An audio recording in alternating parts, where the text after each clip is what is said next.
പിതാവിൻ്റെയും പുത്രൻ്റെയും പരിശുദ്ധാത്മാവിൻ്റെയും നാമത്തിൽ ആമേൻ. എൻ്റെ പ്രിയപ്പെട്ടവരെ, ഇന്ന് ഏപ്രിൽ 20 തിങ്കളാഴ്ച. അമ്മേ പരിശുദ്ധ അമ്മേ, അമ്മേ പരിശുദ്ധമേ, ദൈവമാതാവേ, കൃപാസനത്തിലൂടെ ഞങ്ങളുടെ ദേശത്തിനും അമ്മ മധ്യസ്ഥം തേടി തന്ന എല്ലാ അനുഗ്രഹങ്ങൾക്കും കൃപകൾക്കും ഞങ്ങളിപ്പോൾ ഹൃദയം നിറഞ്ഞ നന്ദി പറയുന്നു. അമ്മേ പരിശുദ്ധമേ, ദൈവമാതാവേ, 2004 ഡിസംബർ 7 ഉച്ചകഴിഞ്ഞ് 2:30 കൃപാസനത്തിൽ സംഭവിച്ച അമ്മയുടെ പ്രത്യക്ഷപ്പെടലിനെ കുറിച്ച് സമർപ്പിച്ചിരിക്കുന്ന പഠനരേഖകളുടെ മേൽ സഭാത്മകമായ പഠനം ആരംഭിക്കുവാൻ ഞങ്ങൾ പ്രാർത്ഥിക്കുന്നു. അമ്മേ പരിശുദ്ധമേ, ഭൂസ്വർലോകങ്ങളുടെ രാജ്ഞിയായ അങ്ങേയ്ക്ക് ഭൗമസംരക്ഷണത്തിനായി പ്രപഞ്ചപ്രകൃതിയെ തന്നെ തിരുസഭ പ്രതിഷ്ഠിക്കുവാൻ ഈ പ്രത്യക്ഷീകരണം വഴി ഇടയാക്കണമേ. പരിശുദ്ധമേ, ജപമാല മാതാവേ, സകല കൃപാസനം പ്രാർത്ഥനയോടും ചേർത്ത് ഞങ്ങളിപ്പോൾ പ്രാർത്ഥിക്കുന്ന ഈ കുടുംബത്തിന്റെ പ്രത്യേക നിയോഗം പറ മക്കളെ.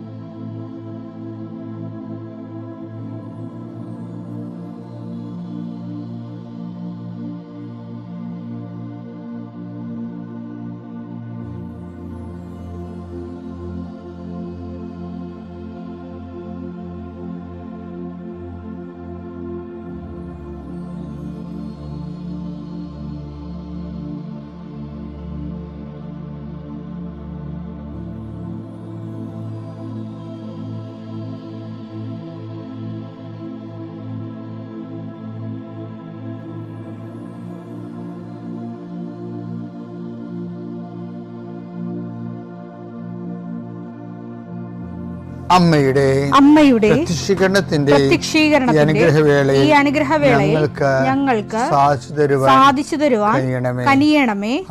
ആമേൻ. വിശ്വാസ പ്രമാണം. സർവശക്തനായ പിതാവും ആകാശത്തിന്റെയും ഭൂമിയുടെയും സൃഷ്ടാവുമായ ദൈവത്തിൽ ഞാൻ വിശ്വസിക്കുന്നു. അവിടുത്തെ ഏകപുത്രനും ഞങ്ങളുടെ കർത്താവുമായ ഈശോമിശിഹായിലും ഞാൻ വിശ്വസിക്കുന്നു.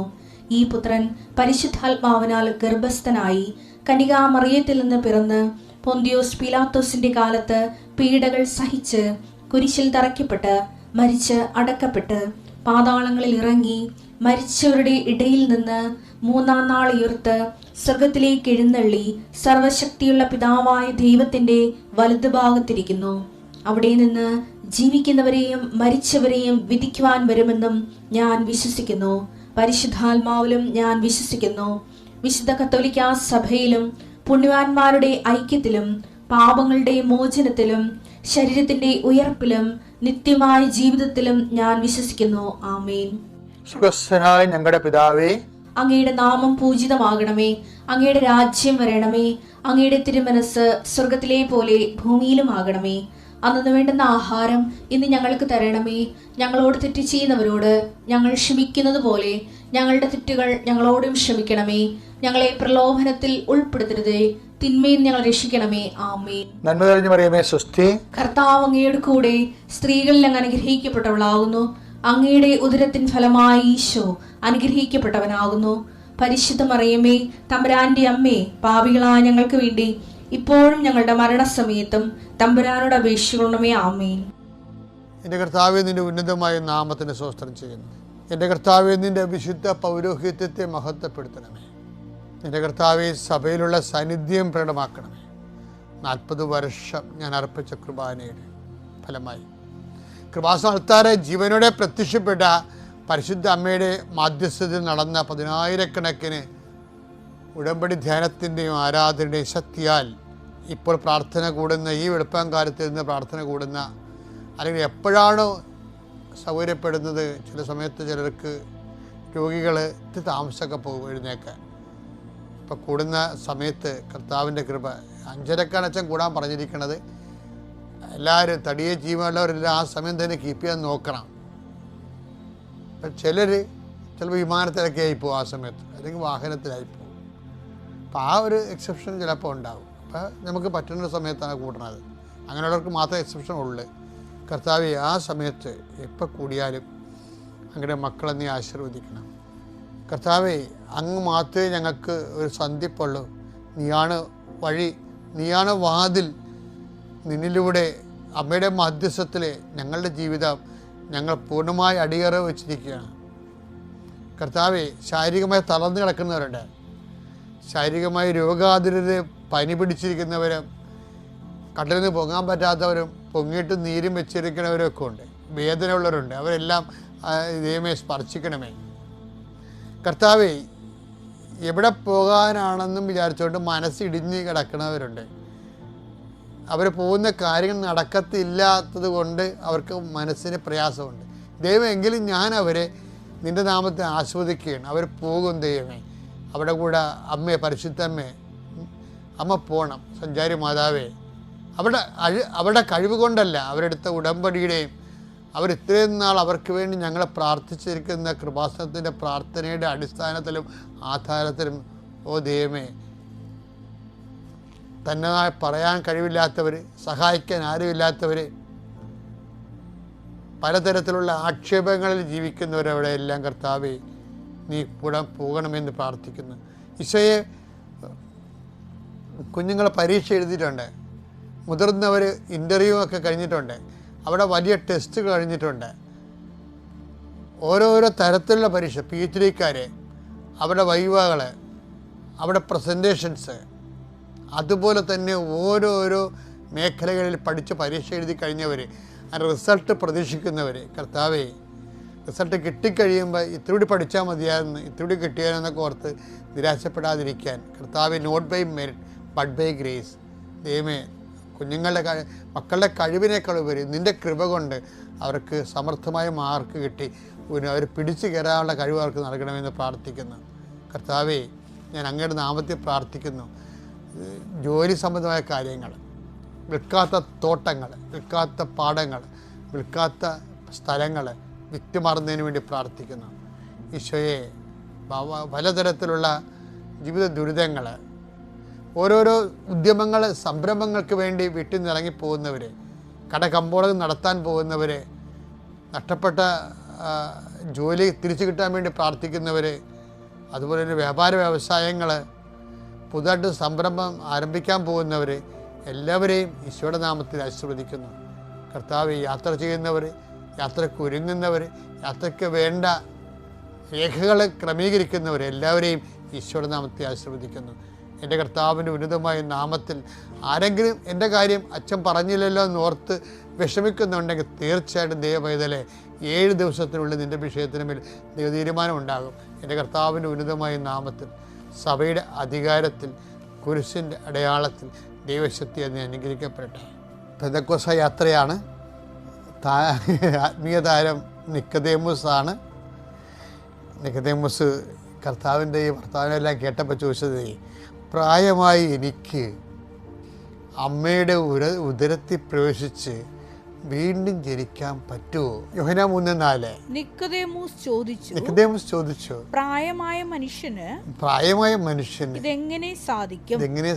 അമ്മയുടെ ഉദരത്തിൽ വീണ്ടും പ്രവേശിച്ച് അവന് ജനിക്കാൻ കഴിയുമോ? അപ്പോഴെന്താ പ്രശ്നം വെച്ച് കഴിഞ്ഞാൽ, നമ്മൾ ഇന്നലെ പറഞ്ഞ പ്രശ്നമാണ്, ഞാനത് ആവർത്തിക്കുന്നില്ല. ഇത് പക്ഷേ നിങ്ങൾ ശ്രദ്ധിക്കണം. ഈശോ പറയണത്, ഈശോ അതിനൊരു മറുപടി പറയും. യേശു പ്രതിവചിച്ചു, സത്യം സത്യമായി ഞാൻ നിന്നോട് പറയുന്നു, ജലത്താലും ആത്മാവിനാലും ജനിക്കുന്നില്ലെങ്കിൽ ഒരുവനും ദൈവരാജ്യത്തിൽ പ്രവേശിക്കുക സാധ്യമല്ല. പക്ഷെ ഇതിന്റെ ഷാർപ്പ് ആൻസർ ഏതാണെന്നറിയാവോ? അതായത് ആത്മാവിലും ജനിക്കണം, ആത്മാവും അത് ഞാൻ നിങ്ങളോട് പറഞ്ഞ വചനങ്ങൾ ആത്മാവും ജീവനുമാണ്. അതാണ് എൻ്റെ യഥാർത്ഥ. ഇത് ഈ നമ്മുടെ ജഡത്തെ മെറ്റീരിയലൈസ് ചെയ്യാനും സ്പിരിച്വലൈസ് ചെയ്യാനുള്ള ബൈബിൾ സൊല്യൂഷൻ ഇതാണ്. എന്താണ്? യോഹന്നാൻ 6:63. ആത്മാവാണ് ജീവൻ നൽകുന്നത്. ശരീരം ഒന്നിനും ഉപകരിക്കുന്നില്ല. നിങ്ങളോട് ഞാൻ പറഞ്ഞ വാക്കുകൾ ആത്മാവും ജീവനുമാണ്. ശരിക്കും പറഞ്ഞ ബൈബിൾ വ്യാഖ്യാനത്തിൽ വരേണ്ടത്, ഞാൻ അങ്ങനെയുള്ള വ്യാഖ്യാനം കേട്ടിട്ടില്ല, കർത്താവിക്ക് എന്തൊരു വെളിച്ചം കൊണ്ട് ഞാൻ പറയണാണിപ്പോൾ. ശരിക്കും ഈ പറയേണ്ടത് ഈ 3-4 3:4 കൂടെ, യോഹന്നാൻ 3:4 കൂടെ ലൂപ്പ് ചെയ്യേണ്ട വചനം 3:4 എന്താണ്? ആത്മാവാണ് ജീവൻ നൽകുന്നത്, ജഡം ഫലശൂന്യമാണ് എന്ന് 6:63 പറയുന്ന സംഭവം തന്നെയാണ് ഇപ്പം ഇവിടെ ഈശോ നിക്കോദേമോസിനോട് പറയണത്. എന്താ പറയണത്?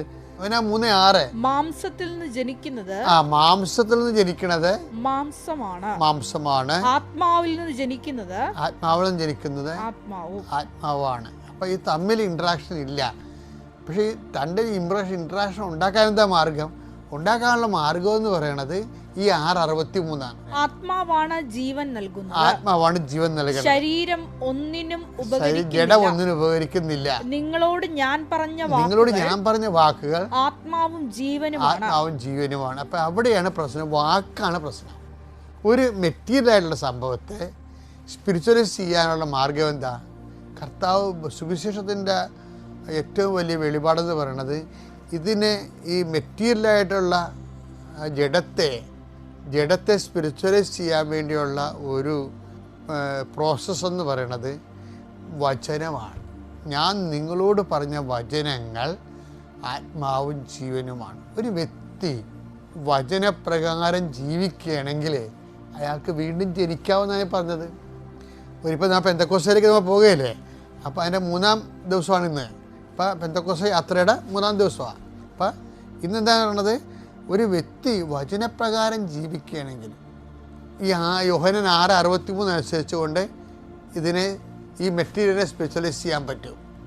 ഓരോ വ്യക്തികളും ഇന്ന് പണ്ട് ജഡമായിരുന്നവർ, ജഡത്തിൻ്റെ സ്വഭാവം കാണിച്ചിരുന്നവർ, വെട്ടിപ്പും തട്ടിപ്പും ഒക്കെ ആയിട്ട് നടന്ന്, ഞാൻ പറഞ്ഞില്ലേ, ദൈവത്തിനെ കൊണ്ട് അനുഗ്രഹം ചുരത്താൻ വേണ്ടി കൊച്ചിനെ ഇടയ്ക്ക് വരെ സൽപ്രവർത്തികളൊക്കെ ചെയ്ത് നമ്മുടെ അനുഷ്ഠാനങ്ങളും ആചാരങ്ങളും ആരാധനാക്രമങ്ങൾ വരെ നമ്മൾ സൂക്ഷിച്ചാൽ ശരിക്കും പറഞ്ഞാൽ ഇതുപോലെയുണ്ട ദൈവത്തിനെ എങ്ങനെയെങ്കിലും പ്രസാദിപ്പിച്ച് തൽക്കാലത്തേക്കൊന്ന് കാര്യം സാധിച്ച് നിർത്തുക എന്നുള്ള അഡ്ജസ്റ്റ്മെൻ്റ് ആധ്യാത്മികതയായിട്ട് വരും.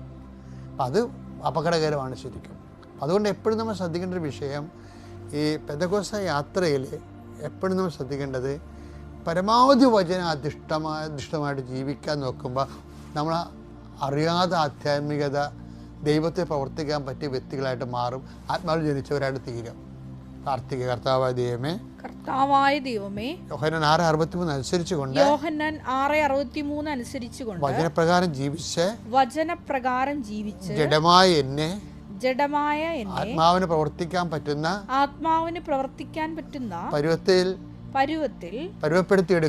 പരുവപ്പെടുത്തിയെടുക്കുവാൻ ഞാൻ ശ്രമിക്കുമ്പോൾ കർത്താവേ ആ ശ്രമങ്ങൾക്ക് പിന്തുണ നൽകിക്കൊണ്ട് എന്നെ കൃപയിൽ വളർത്തുവാൻ പരിശുദ്ധാത്മാവിൽ നിറയ്ക്കുവാൻ എന്നെ സഹായിക്കണമേ. പിതാവിന്റെയും പുത്രന്റെയും പരിശുദ്ധാത്മാവിന്റെ നാമത്തിൽ.